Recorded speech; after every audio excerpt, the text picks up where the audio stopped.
The PPCRV is looking into reports of an alleged suspicious trend with the votes of Bongbong Marcos and Vice President Leni Robredo. Several groups trooped to the COMELEC headquarters in Intramuros following the supposed win of Marcos Jr. Philippine stocks tumbled to a 9-month low one day after the apparent win of Ferdinand Marcos Jr. And incumbent officials dominate the list of proclaimed winners in the local race in Metro Manila.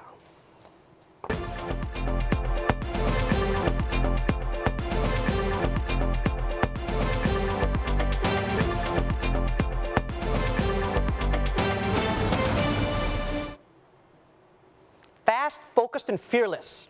Here's everything you need to know as you jumpstart your day. I'm Charles Lejano. The PPCRV is looking into reports claiming a suspicious trend with the increase in Robredo and Marcos Jr.'s votes. Camille Samonte with the report. Election watchdog PPCRV has clarified that there are no discrepancy reports so far in their parallel vote count activity. But PPCRV says the sample of the election returns they have received is still too small to tell the percentage match rate. Currently there are no discrepancies, but the sample is small and we'd like to report the match rates as it becomes more representative. They're only around the vicinity, Manila, Makati, Pasig. So we'd like to get more in, and we are surely going to get more ERs. Again, we want to be as accurate and careful and ensure a better representation of the ERs we are receiving. PPCRV Chair Milo Villanueva said they are now processing over 4,000 printed election returns that came from NCR and some nearby provinces.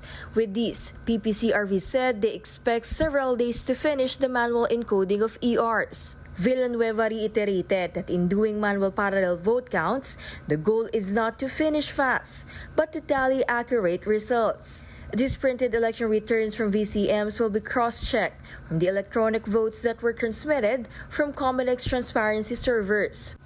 PPCRV also said it is looking into reports about a supposed consistent vote ratio of 68-32 between Robredo and Marcos Jr.'s votes.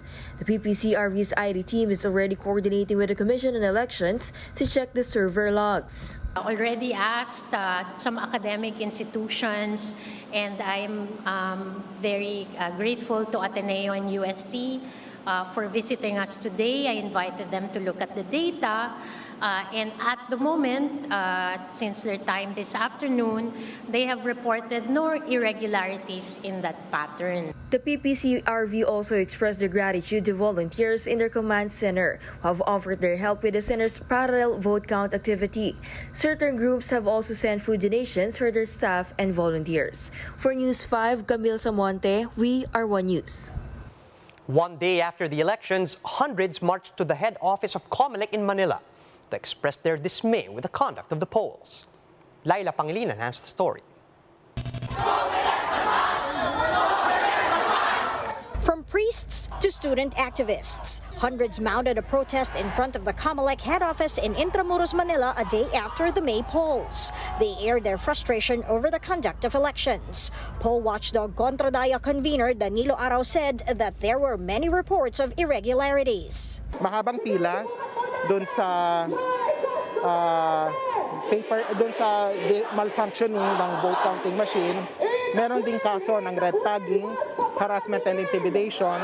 Tapos meron ding kaso ng election-related violence. Pag pinagsama-sama mo yung anecdotal evidence, bale meron ng isang buong naratibo talaga yan na talagang malawakan yung naging dayaan.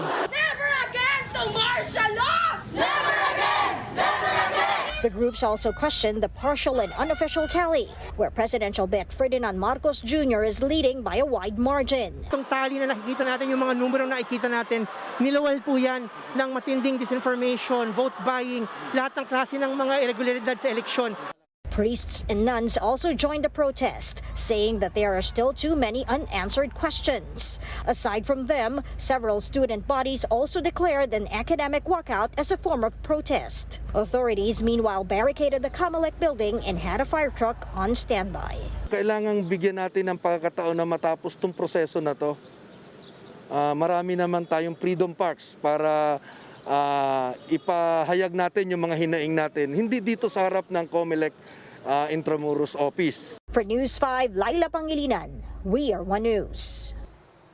The Philippine stock market is showing signs of volatility, with some investors worried about frontrunner Marcos Jr.'s lack of a clear-cut economic policy. Shaila Francisco with a report. A day after the elections, the stock market tanked and the open as trading resumed. The benchmark tumbled close to 1.9% before sinking further by 3.1% to a 9-month low of 6,547. Shares tempered losses though at the close, but still ended the session lower by 0.6% to 6,720. The dip comes as partial unofficial results of the elections show Bongbong Marcos poised to become the country's next president. React din yung market siguro. We know that the market actually prefers Leni Robredo. That's pretty obvious na lumabas na yun sa ibang surveys market. But otherwise yung lumabas, iba yung lumabas.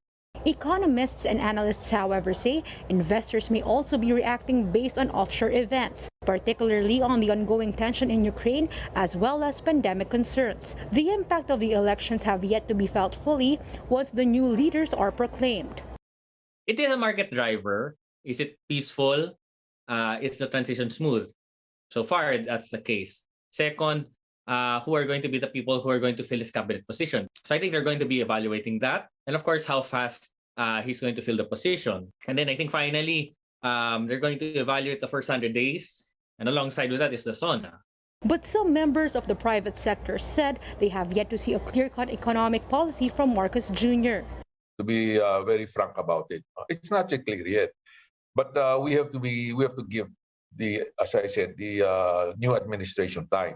They will draw up ang mga plano nila at saka mga timeline. Barcelona adds they're willing to work with whoever wins the elections, noting that the incoming leaders will face challenges, including the pandemic and price pressures due to the impact of geopolitical tensions. For now, Barcelona is banking on strong macroeconomic fundamentals and economic reforms laid down by the current administration to sustain economic gains. Shaila Francisco, We Are One News. Some re-electionists have secured mayoral seats in Metro Manila. But in Pasig, this didn't come without cheating allegations hurled against incumbent Mayor Vico Soto. JC Cosico has the report. Pasig City Mayor Vico Soto will officially hold his second term in office. His running mate Dudut Jaworski also won the vice mayoral race. Itutuloy natin ang pagbabago at paiigtingin pa natin ang pagbabago na nasimulan na natin sa lungsod ng Pasig. But before Soto's proclamation, Vice Mayor Io Bernardo and his supporters trooped to the Pasig City Hall. Noong pong 2019, ako ay naka 276,000 votes dito sa Pasig. Pero yung sa ngayon ho ay hindi ho ako makapaniwala na meron po ako mga presinto na zero ang votes. Pati ho sa sarili ko pong presinto sa Barangay Kapasigan na puro kamag-anak ko ho ang nakatira po doon. Pati ho sa barangay ho namin. Kaya hindi ho talaga ako makapaniwala. Mayor Vico had this to say. Well, I wish him all the best. I wish him peace of mind. In Marikina, re-electionist Mayor Morsi Teodoro garnered more than 180,000 votes. A landslide victory against former mayor and incumbent Marikina 1st District Congressman Bayani Fernando. The mandate is very clear. Ibig sabihin, ang challenge ay mas mataas. Malaki ang inaasahan ng mga tao.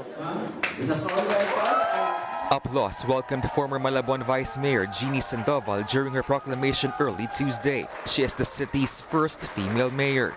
Nais ko magpasalamat sa lahat ng mga tumulong, sa lahat ng mga naniwala, bigyan na support. Sandoval defeated Councilor Enzo Oreta, incumbent Malabon Mayor Lenen Oreta's brother. Meantime, siblings Navotas Mayor Toby Tiangco and Congressman John Ray Tiangco will switch places. In Muntinlupa City, Congressman Rufy Biazon is elected mayor, while Vice Mayor Artemio Simondak got re-elected. In Makati, incumbent Mayor Abby Binay will serve her last term. Over in San Juan, Mayor Francis Zamora got re-elected. For News 5, JC Cosico, We Are One News. Here are other winners of local elections in NCR. Incumbent Manila Vice Mayor Honey Lacuna is set to be the city's first woman mayor. This after winning by a large margin with at least 60% of votes from Manileños, besting other candidates including Alex Lopez and Amado Bagaching. Her vice mayoral running mate Yul Servo Nieto has also won based on unofficial results as of 12 midnight. Lacuna and Nieto are still awaiting proclamation. In Quezon City, Joy Belmonte has secured her second term as mayor after winning by a large margin against rival Mike Defensor. Belmonte was officially proclaimed mayor by QC's Board of Canvassers last night. She was able to bag over 60% of the votes. And in Mandaluyong, former COMELEC chairman Benjamin Abalos Sr. has been proclaimed mayor 24 years after he first held the position. He will be taking the place of his daughter-in-law, incumbent mayor Menchie Abalos. The Abalos patriarch won by a landslide, securing at least 80% of the votes. And that's how the day is shaping up to be. Join us again later at 9 a.m. as we monitor the day's biggest stories from sunrise to sundown. You can also catch One News on Signal Play. Just register for a free account at www.signalplay.com so you can stream One News live anytime and anywhere. I'm Charles Lejano. Mask on, wash hands, and stay safe, Philippines. We're One News.